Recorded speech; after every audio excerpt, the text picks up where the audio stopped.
Bismillahirrahmanirrahim. Assalamualaikum warahmatullahi wabarakatuh. Alhamdulillahirabbil alamin wa bihi nasta'inu 'ala umuri dunya waddin. Wassalatu wassalamu ala nabiyyina Muhammadin wa ala alihi wa sahbihi ajma'in, amma ba'du. Yang terhormat Bapak Akis Yuliansah, SPD MPD, dan teman yang saya banggakan, kelas A sore, Prodi Pendidikan Biologi tahun 2020. Perkenalkan, nama saya Encas Risma Yohana dari kelompok 4. Saya di sini sebagai moderator kelompok 3. Nah, sebelum kelompok 3 memulai presentasinya, saya akan memperkenalkan kelompok 3. Yang pertama, Anita, kemudian Delariana, FX Evan Kurniawan, dan Iqbal Maulana. Selanjutnya, dari kelompok 3, untuk memulai presentasinya saya persilahkan. Assalamualaikum warahmatullahi wabarakatuh. Salam sejahtera untuk kita semua. Perkenalkan, nama saya Anita. Di sini saya akan menjelaskan hasil diskusi dari kelompok kami mengenai tata cara penulisan karya ilmiah. Yang pertama di sini ada latar belakang. Karya ilmiah merupakan karya tulis yang isinya memaparkan suatu pembahasan secara ilmiah yang dilakukan oleh seorang penulis atau peneliti untuk menjelaskan suatu hal secara logis dan sistematis kepada pembaca. Karya ilmiah biasanya ditulis untuk mencari jawaban mengenai suatu hal dan untuk membuktikan kebenaran tentang suatu yang terdapat dalam objek tersebut. Contoh-contoh karya ilmiah antara lain makalah, artikel ilmiah populer, skripsi, tesis, disertasi, paper, dan sebagainya. Kemudian kelompok kami mengangkat beberapa rumusan masalah. Yang pertama, apa yang dimaksud dengan karya ilmiah?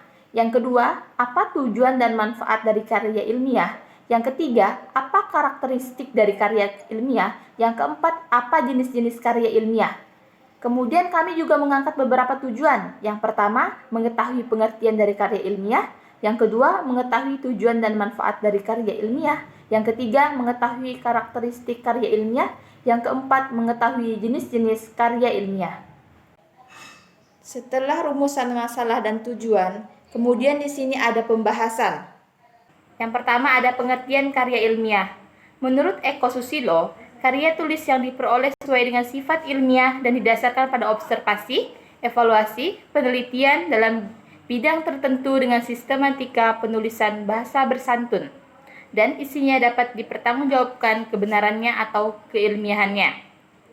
Sedangkan menurut Pateda, karya ilmiah adalah hasil pemikiran ilmiah pada suatu disiplin ilmu tertentu yang disusun secara sistematis, ilmiah, logis, benar, bertanggung jawab, dan menggunakan bahasa yang baik dan benar. Secara umum, suatu karya ilmiah dapat diartikan sebagai hasil karya yang dipandang memiliki kadar ilmiah tertentu, serta dapat dipertanggungjawabkan dalam bentuk pidato atau orasi ilmiah dan dapat melalui suatu bentuk demonstrasi. Tujuan penulisan karya ilmiah adalah menyampaikan seperangkat keterangan, informasi, dan pikiran secara tegas, ringkas, dan jelas. Karya tulis ilmiah dikemukakan berdasarkan pemikiran, kesimpulan, serta pendapat atau pendiri penulis yang dirumuskan setelah mengumpulkan dan mengelola berbagai informasi sebanyak-banyaknya dari berbagai sumber, baik teoritik maupun empirik. Kemudian yang B, tujuan karya ilmiah. Yang pertama di sini sebagai wahana melatih, mengungkapkan pemikiran atau hasil penelitian dalam bentuk tulisan ilmiah yang sistematis dan metodologis. Yang kedua, menumbuhkan etos ilmiah di kalangan mahasiswa, sehingga tidak hanya menjadi konsumen ilmu pengetahuan, tetapi juga menjadi penghasil pemikiran dan karya tulis dalam bidang ilmu pengetahuan, terutama setelah menyelesaikan studinya.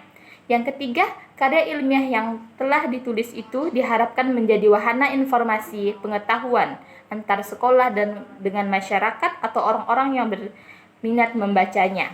Kemudian yang keempat, membuktikan potensi dan wawasan ilmiah yang dimiliki mahasiswa dalam menghadapi dan menyelesaikan masalah dalam bentuk karya ilmiah setelah yang bersangkutan memperoleh pengetahuan dan pendidikan dari jurusannya. Kemudian yang terakhir, melatih keterampilan dasar untuk melakukan penelitian. Sekian penjelasan dari saya, selanjutnya akan dilanjutkan oleh Saudara FX Evan Kurniawan.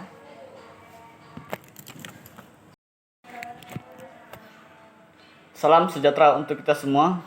Perkenalkan, nama saya FX Evan Kurniawan. Di sini saya akan melanjutkan presentasi dari kelompok kami. Yang C, manfaat karya ilmiah. Manfaat penyusunan karya ilmiah bagi penulis adalah berikut. 1.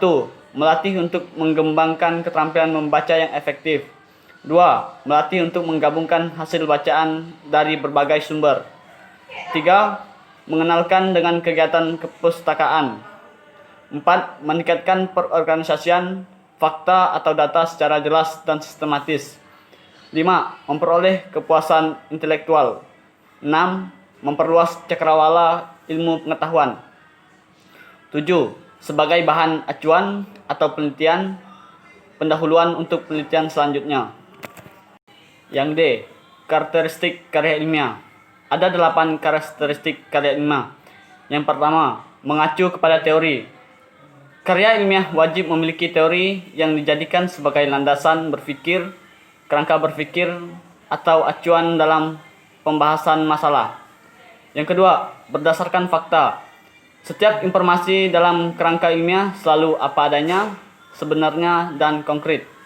3. Logis. Setiap keterangan dalam kerangka ilmiah selalu dapat ditelusuri, diselidiki, dan diusut alasan-alasannya, rasional, dan dapat diterima akal. Yang keempat, objektif. Dalam karya ilmiah, semua keterangan yang diungkapkan tidak pernah subjektif. Yang kelima, sistematis. Baik penulisan atau penyajian maupun pembahasan dalam karya ilmiah disajikan secara rutin, teratur, kronologis, sesuai dengan prosedur dan sistem yang berlaku. Yang enam, valid. Baik bentuk maupun isi karangan ilmiah sudah sah dan benar menurut aturan ilmiah yang berlaku. Yang ketujuh, jelas. Setiap informasi dalam karangan ilmiah diungkapkan sejernih-jernihnya.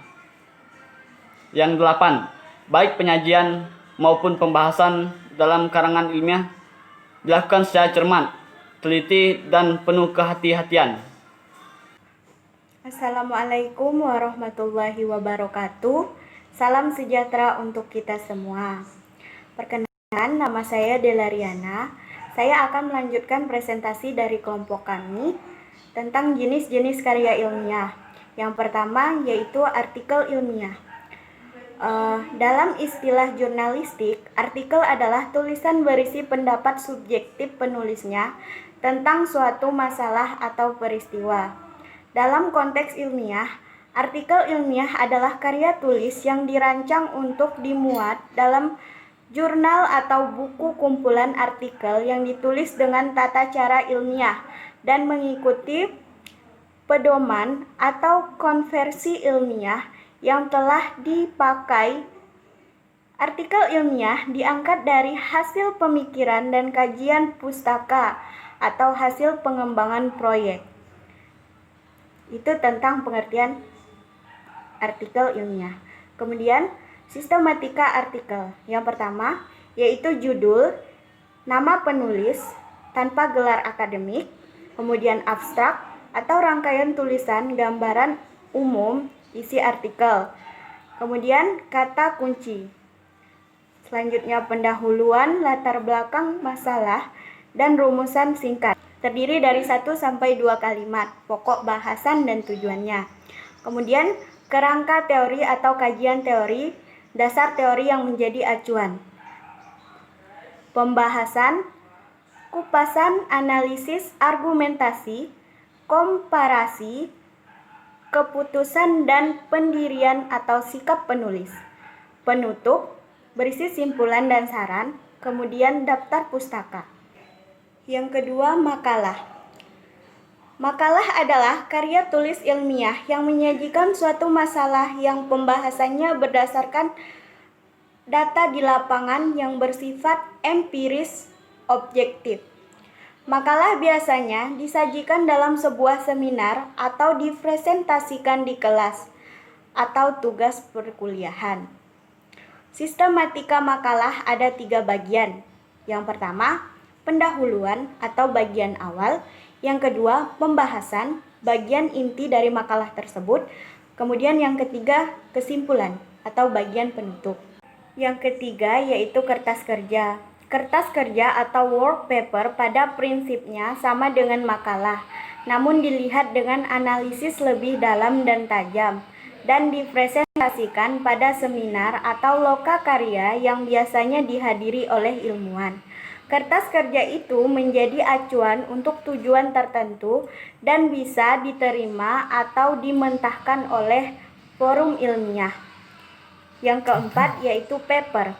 Paper adalah sebutan khusus untuk makalah di kalangan akademisi atau mahasiswa dalam kaitannya dengan pembelajaran dan pendidikannya sebelum menyelesaikan jenjang studi, diploma S1, S2, dan S3. Sistematika penulisannya sama dengan artikel atau makalah, tergantung panduan yang berlaku di perguruan tinggi masing-masing. Kemudian yang kelima yaitu skripsi. Skripsi adalah karya ilmiah mahasiswa untuk menyelesaikan jenjang studi S1 atau sarjana. Untuk mencapai gelar sarjana, skripsi berisi tulisan sistematis yang mengemukakan pendapat penulis berdasarkan teori orang lain.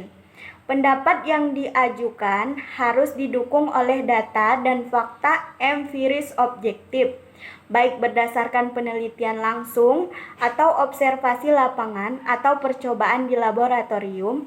Juga diperlukan sumbangan material berupa temuan baru dalam segi tata kerja, dalil-dalil, atau hukum tertentu tentang salah satu aspek atau lebih di bidang spesialisasinya.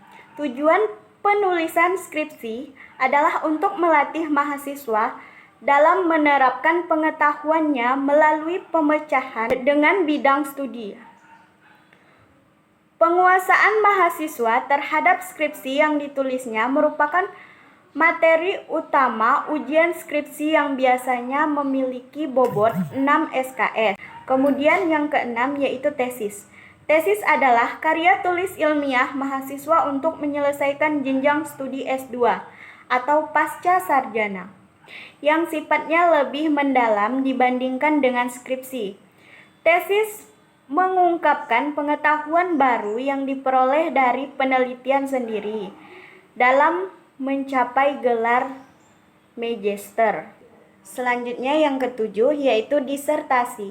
Disertasi disebut juga PhD tesis, adalah karya tulis ilmiah mahasiswa untuk menyelesaikan jenjang studi S3 atau meraih gelar doktor atau DR yang mengemukakan suatu dalil yang dapat dibuktikan oleh penulis berdasarkan pada data, fakta, dengan analisis yang terperinci. Disertasi ini berisi suatu temuan penulis sendiri yang berupa temuan orisinal. Yang kedelapan, artikel ilmiah populer. Berbeda dengan artikel ilmiah populer tidak terikat secara ketat dengan aturan penulisan ilmiah. Artikel ilmiah ditulis lebih bersifat umum untuk komunikasi publik. Dinamakan ilmiah populer karena ditulis bukan untuk keperluan akademik, tetapi untuk dikomunikasikan kepada publik melalui media massa. Artikel ilmiah populer bisa hasil penelitian ilmiah, namun disajikan dengan lebih ringkas dan lugas. Bisa pula dibuat berdasarkan berpikir deduktif atau induktif, atau gabungan keduanya yang bisa dibungkus dengan opini penulis. Assalamualaikum warahmatullahi wabarakatuh. Salam sejahtera untuk kita semua. Perkenalkan, nama saya Iqbal Maulana. Di sini saya akan menjelaskan pembahasan selanjutnya, yaitu sistematika karya ilmiah. Karya ilmiah memiliki beberapa bagian-bagian. 1. Bagian pembuka. Bagian pembuka terdiri dari 1. Kulit luar atau cover. Halaman ini memuat judul karangan ilmiah lengkap dengan anak judul jika ada.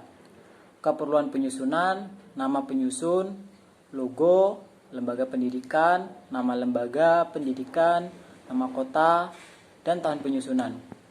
2. Halaman persetujuan. Halaman persetujuan ini memuat judul karya ilmiah, nama penyusun karya ilmiah, tanda tangan dan nama terang pembimbing, dan kata persetujuan. 3. Halaman pengesahan. Halaman ini memuat bukti pengesahan administratif dan akademik. Halaman ini memuat judul karya ilmiah, nama penyusun karya ilmiah, kalimat pengesahan beserta tanggal, bulan, dan tahun, tanda tangan dan nama terang pembimbing, serta cap stempel. 3. Abstrak. Abstrak disusun dengan komponen-komponen sebagai berikut. Nama penyusun ditulis dari belakang, seperti penulisan nama pengarang pada daftar pustaka apabila terdiri dari 2 bagian nama atau lebih. 2. Tahun pembuatan, judul karya ilmiah. Judul karya ilmiah dalam tanda petik, huruf kapital hanya pada awal setiap kata. Karya ilmiah ditulis miring, nama kota, nama instansi, sekolah, atau universitas. 5. Kata pengantar. Kata pengantar dibuat untuk memberikan gambaran umum kepada pembaca tentang penulisan karya ilmiah. Kata pengantar hendaknya singkat tapi jelas. Yang dicantumkan dalam kata pengantar adalah puji syukur kepada Tuhan, keterangan dalam rangka apa karya dibuat, kesulitan atau hambatan yang dihadapi, ucapan terima kasih kepada pihak yang membantu tersusunnya karangan ilmiah, harapan penulis, tempat, tanggal, tahun, dan nama penyusun karangan ilmiah. 6. Daftar isi. Daftar isi ini memuat secara rinci isi keseluruhan karya ilmiah beserta letak nomor halamannya mulai dari halaman judul sampai dengan lampiran. 7. Daftar tabel, gambar, grafik, bagan atau skema, singkatan atau lambang jika ada. Daftar tabel, gambar, grafik, bagan atau skema, singkatan atau lambang berisi nomor urut halaman tempat tabel, gambar, grafik, bagan atau skema, singkatan atau lambang tersebut disajikan. 2. Bagian inti. Di bagian inti terdiri dari bab pendahuluan.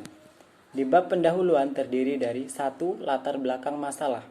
Bagian ini memuat alasan penulis mengambil judul itu dan manfaat praktis yang dapat diambil. Alasan-alasan ini dituangkan dalam paragraf-paragraf yang dimulai dari hal yang bersifat umum sampai yang bersifat khusus. 2. Rumusan masalah. Permasalahan yang timbul akan dibahas dalam bagian pembahasan, dan ini ada kaitannya dengan latar belakang masalah yang sudah dibahas sebelumnya. Permasalahan ini dirumuskan dengan kalimat-kalimat pertanyaan secara jelas. 3. Ruang lingkup. Ruang lingkup ini menjelaskan pembatasan masalah yang dibahas. Pembatasan masalah hendaknya terinci dan istilah-istilah yang berhubungan dirumuskan secara tepat. Rumusan ruang lingkup harus sesuai dengan tujuan pembahasan. 4. Tujuan. Bagian ini mencantumkan garis besar tujuan dan pembahasan dengan jelas. Dan tujuan ini ada kaitannya dengan rumusan masalah dan relevansinya dengan judul. 5. Landasan teori. Landasan teori berisi prinsip-prinsip yang mempengaruhi dalam pembahasan.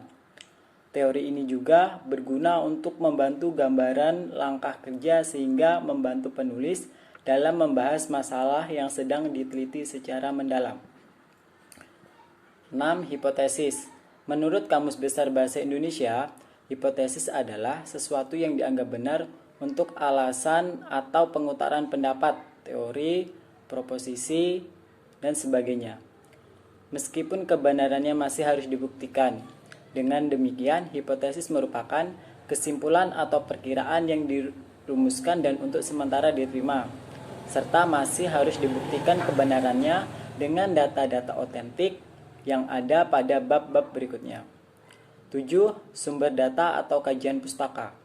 Sumber data atau kajian pustaka yang digunakan penulis karangan ilmiah biasanya adalah kepustakaan, tempat kejadian peristiwa atau hasil observasi, interview, seminar, diskusi, dan sebagainya, termasuk juga mengutip dari berbagai sumber. 8. Metode dan teknik. Metode pengumpulan data adalah cara mencari data bagi suatu penulisan. Ada yang secara deduktif dan atau induktif. Mencari data dapat dilakukan dengan cara studi pustaka, penelitian lapangan, wawancara, dan lain-lain. Teknik penelitian adalah penjabaran metode penelitian, sistem atau metode penelitian dengan meneliti langsung objeknya. Teknik penelitian yang digunakan ialah teknik wawancara, angket, daftar kuesioner, dan observasi. Semua ini disesuaikan dengan masalah yang dibahas. Dalam metode pembahasan, ada 3 poin cara mudah membuat suatu karya ilmiah, yaitu A. Bab pembuka. Bab ini merupakan awal pembuka dalam sebuah penelitian dan ditujukan agar pembaca paham dengan isi yang akan dibahas atau dianalisis. B. Bab analisis atau bab pembahasan. Bab ini merupakan bagian pokok dari sebuah karangan, yaitu masalah-masalah akan dibahas secara terperinci dan sistematis. C. Bab kesimpulan. C. Bab kesimpulan dan saran. Bab ini berisi kesimpulan yang telah diperoleh dari penelitian yang telah dilakukan. Kesimpulan adalah gambaran umum seluruh analisis dan relevansinya dengan hipotesis yang sudah dikemukakan tersebut dengan jelas. Yang dimaksud dengan saran adalah saran penulis tentang metode penelitian lanjutan, penerapan hasil penelitian, atau beberapa saran yang ada relevansinya dengan hambatan yang dialami selama penelitian atau berupa saran yang sesuai. 3. Bagian penutup. Di bagian penutup ini terdiri dari A. Daftar pustaka. Tajuk daftar pustaka dituliskan dengan huruf kapital semua tanpa diberi tanda baca dan dituliskan di tengah-tengah. Dalam daftar pustaka dicantumkan semua kepustakaan, baik yang dijadikan acuan penyusunan karangan maupun yang dijadikan bahan bacaan, termasuk artikel, makalah, skripsi, disertasi, buku, dan lain-lain. Semua acuan dalam daftar pustaka disusun menurut abjad nama pengarang atau lembaga yang menerbitkan. Jadi, daftar pustaka tidak diberi nomor urut jika tanpa nama pengarang atau lembaga yang menjadi dasar urutan adalah judul pustaka. Untuk majalah atau jurnal, mengikuti sistematika sebagai berikut: nama penulis, tahun terbit, judul tulisan, nama majalah atau jurnal dengan singkatan resminya, nomor penerbitan, dan halaman. B. Penulisan lampiran. Untuk penulisan lampiran, ini ditulis jika diperlukan. Kesimpulan. Menurut Eko Susilo, karya tulis yang diperoleh sesuai dengan sifat ilmiah dan didasarkan pada observasi, evaluasi, penelitian dalam bidang tertentu dengan sistematika penulisan bahasa bersantun dan isinya dapat dipertanggungjawabkan kebenarannya atau keilmiahannya. Sedangkan menurut Pateda, karya ilmiah adalah hasil pemikiran ilmiah pada suatu disiplin ilmu tertentu yang disusun secara sistematis, ilmiah, logis, benar, bertanggung jawab, dan menggunakan bahasa yang baik dan benar. Saran. Karya ilmiah ini adalah sebuah karya tulis yang dimana seharusnya dapat dilakukan dan diikuti oleh semua program pendidikan. Karena sebenarnya dengan menulis yang berawal dari membaca bisa meningkatkan pengetahuan kita secara luas. Sekian yang dapat saya sampaikan. Wassalamualaikum warahmatullahi wabarakatuh. Sekian dari kelompok 3 atas presentasinya. Saya mohon maaf apabila ada kesalahan baik yang disengaja maupun yang tidak disengaja. Saya akhiri presentasinya. Wassalamualaikum warahmatullahi wabarakatuh.